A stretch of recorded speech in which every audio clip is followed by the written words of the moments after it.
I'm Amichai. I broke the law. According to our family story, I descend from 38 consecutive generations of rabbis. This wedding today is in line with some of your Jewish heritage and the Jewish legacy and narrative that you chose to adopt and add to your life and add to it your heart, your mind, your love, your commitment. It was a time where I got to a point where it was like, I can't really be here full time. I can't really be here. I need to kind of reimagine. And that's when Amichai opened the door for me, because like many sort of Hasidic Orthodox queer people, they thought what he was doing was like really beyond the pale. But I needed to kind of reinvigorate my imagination around Judaism. And I think especially sort of when my dad died, and Amichai really, I called him to the hospital and he did last rites with my mom and my husband, and kind of comforted my family through a year of mourning. When I got married to my husband, who's not Jewish, an interfaith queer wedding, I think these rituals of love and death became very significant in terms of how I could take them in with freedom and not just law. Where it wasn't just kind of top down, you shall obey, I shall submit, but really kind of like, how does this fit with my life and world? Oh, how I wish that I could hear them ring. That will only happen when the fairies sing. So, there's some fairy folk gathered around. Oh, thank you, that's great. Are there any fairies here? If there are, can you say hey? Okay, just kidding. So, one of the questions I have, that clearly made its way through several places in the film. And I'm wondering if, it was hard to tell if it happens also at the very, very end, and I'm wondering if that's still a strong part of Amichai's life, and if there's a way in which the two of you may have connected in that mode as well. So the fairies are actually very unfilmable. It's actually, you're not allowed to film gatherings, like at Beltane in Tennessee. So this is all archival footage that has been in films, on PBS, from friends. It's not like you can easily find a Radical Faerie film archive. Like I really had to kind of dig and really find little troves of material and footage. And, it was amazing to have the photos of Pi and Amichai, bless Pi. And yeah, that was like such a special, sort of like something that had to be created in the film.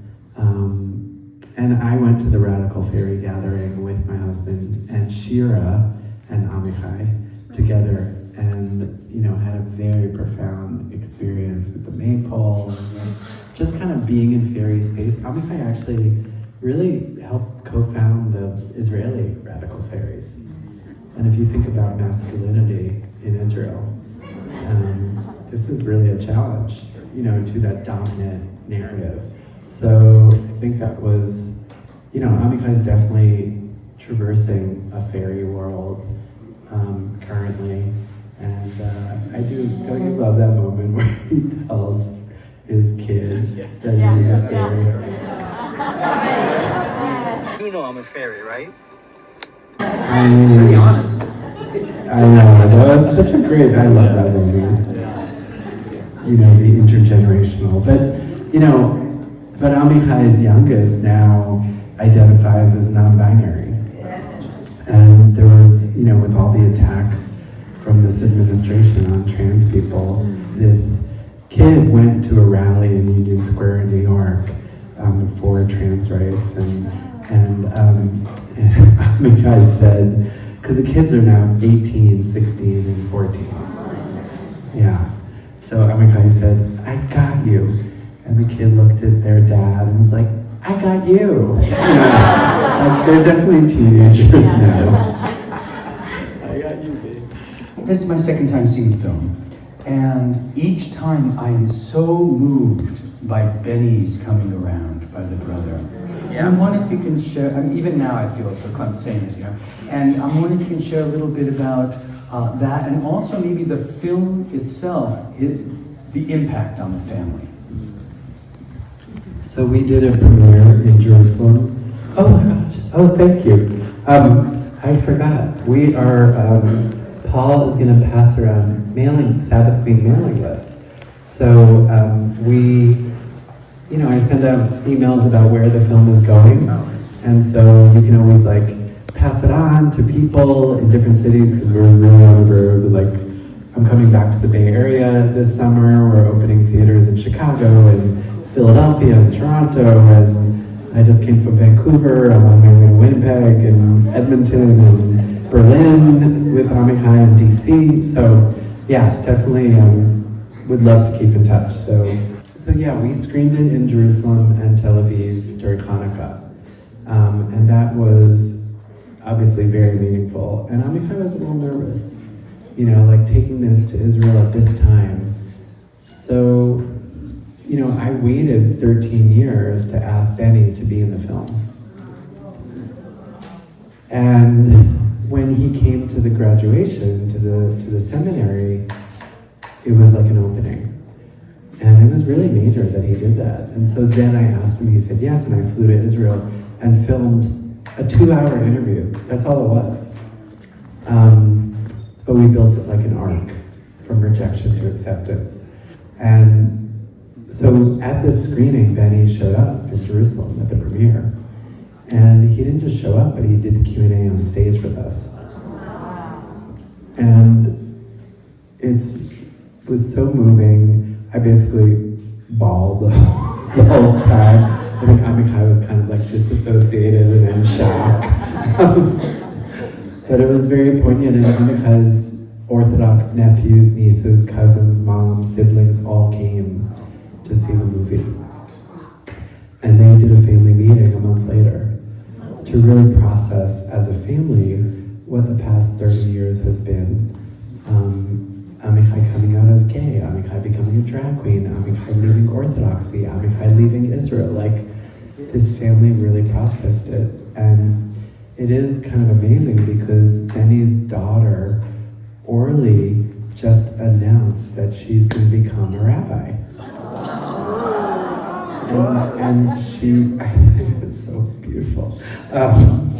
And she's the first female in the 1,000-year family dynasty to step into the rabbinate.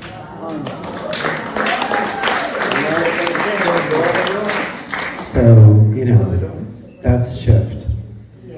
That's shift.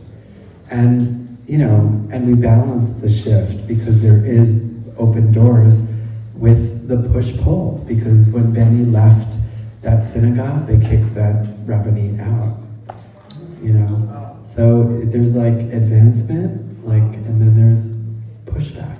So I think we're feeling that now in this world, very much so. But hope is with Orly. Il Yingle or Il Yangle?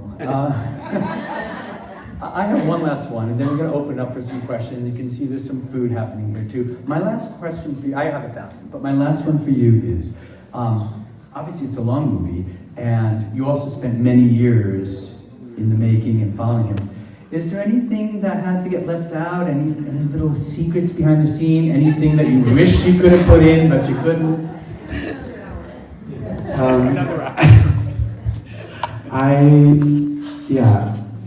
There's this moment that just I loved it. My editors were but it was when Amichai was a kid and he was so ashamed of his Judaism that he pretended to be British royalty. And his mother's British, and they would go to London, and see this family with a big house and big lawns, and he was he didn't want to be Polish rabbi.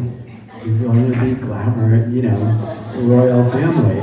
So he actually would lie to people. And his mother just took him aside and was like, you have to stop telling people that you're from the monarchy. He was a queen even then. In my early 20s, I was publicly outed and I did not give my consent. I came to New York in 1997. I discovered a way to be really